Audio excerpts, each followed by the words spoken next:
Phone করেছে, তবে যে একটা মেয়েকে, মেয়েটা ফোনে কথা বলছে, যে বলছে যে, কোথায় আছো?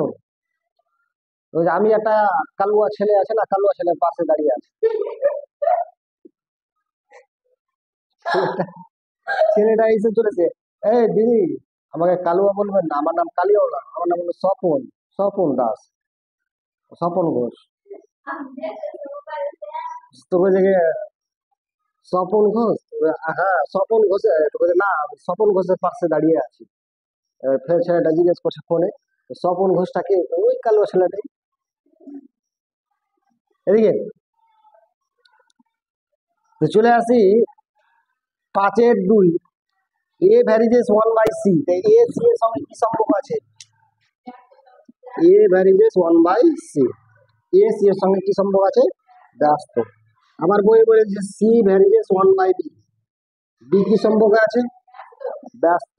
সি এর সঙ্গে বি ব্যস্ত। তারপরে আছে এ, এ ভ্যারিজেস বি, সরল ভ্যারি আছে, তাই তো? তা আমার জানা দরকার নেই কে কি সম্পর্ক আছে, এটা আমার জানা দরকার নেই, এটা আমাকে প্রমাণ করতে হবে। এ ভ্যারিজেস বা এর সঙ্গে বি সরল সম্পর্ক আছে, এটা আমাকে প্রমাণ করতে হবে। বুঝা গেল? কি করতে হবে? প্রমাণ করতে হবে, এটা প্রমাণ করতে হবে, তাই তো? তো এটা ভ্যারিজেস মানে এ যদি সি এর সঙ্গে ব্যস্ত সম্পর্ক হয়, আর সি যদি বি এর সঙ্গে ব্যস্ত সম্পর্ক হয়, তাহলে প্রমাণ করো যে এ ভ্যারিজেস বি, মানে এ আর বি সরল সম্পর্কে আছে, মানে এটা আর এটা সরল সম্পর্কে আছে। এটা হলো কোশ্চেন। বুঝা গেল? ওই কোশ্চেন না? নদীতে পুকুর দেওয়ার মতো, পুকুরে কি বলে, নদীতে যেমন ঝাঁপ দেয়, একবার যদি ডুবা যায়, এক পাল্টি যদি দেওয়া যায়, তো তারপরে আবার কি আর এক পাল্টি দিলে কি সোজা হয়ে যাবে, ওরকম ব্যাপার। তো আমি প্রথমে বের করবো এ ভ্যারিজেসের জন্য কি একটা সমান, এটা দিব কে বাই কত, সি, কে বাই সি। কেটা কে এর সঙ্গে একদিন করলে কে একে কে হয়ে গেল, একবারে করে দিলাম। এখানেও সেম বের করবো সি ভ্যারিজেস, একটা কি দেবো, K1/B।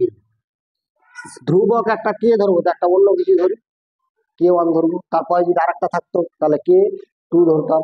তাহলে এখানে ধ্রুবক কয়টা পেলাম? দুটা, একটা হলো কে আর একটা হলো K1।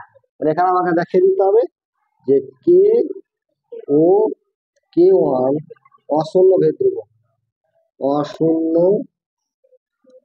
ভেদ ধ্রুবক, ধ্রুবক কে ও K1 অশূন্য ভেদ ধ্রুবক।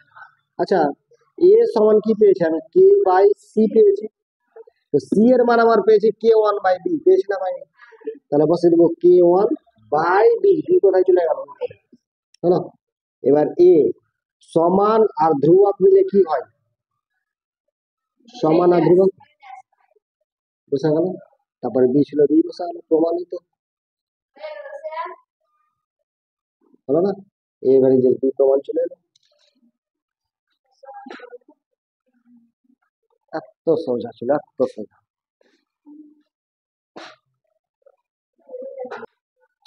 আচ্ছা 2 নম্বরটা কি করিয়ে দিতে হবে? 3 নম্বরটা একই রকমই, A varies B, B varies 1/c, C varies 1/d।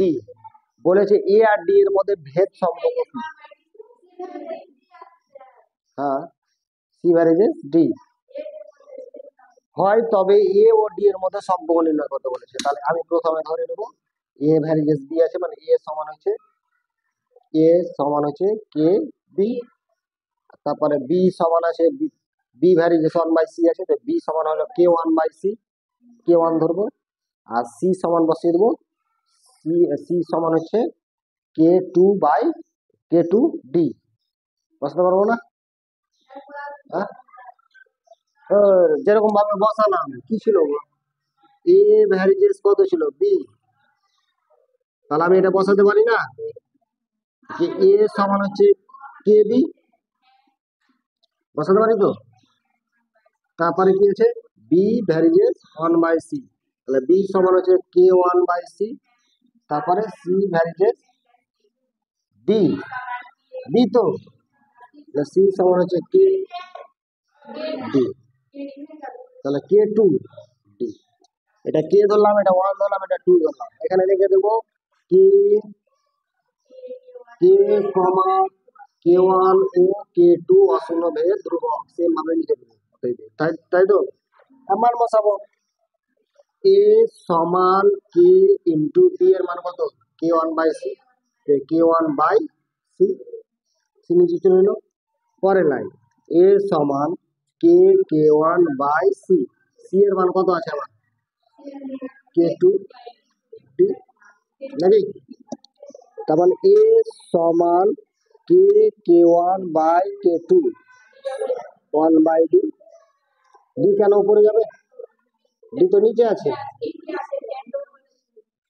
এর নিচে কিছু থাকলে চলে যেত উপরে, তাহলে কি হলো 1/D, তার মানে এ সমান আর ধ্রুবক মিলে কি হয়, তাহলে ভ্যারিয়েন্স বসিয়ে দেবো, তাহলে 1/D, তাহলে এর সঙ্গে ডি কি সম্পর্ক, ওটাই বলেছি এ আর ডি এর সঙ্গে কি সম্পর্ক বলেছি, সে খতম, বুঝা গেল হয়ে গেল না, এ আর ডি কি সম্পর্ক ব্যস্ত, যদি এ আর ডি এরকম থাকতো, এ ভ্যারিয়েন্স ডি থাকতো তাহলে সরল সম্পর্ক, তাই তো, এই ছোট হাতের এ ছিল সব, এ ছোট হাতের ছিল সব, ছোট হাতের ছিল, ছোট থাক অসুবিধা নেই, বুঝা গেছে কি না জানি না, বুঝা গেছে, যদি এরকম থাকতো তাহলে কি সম্পর্ক হতো, সরল সম্পর্ক, যেহেতু এরকম নেই দেওয়ার দরকার নেই।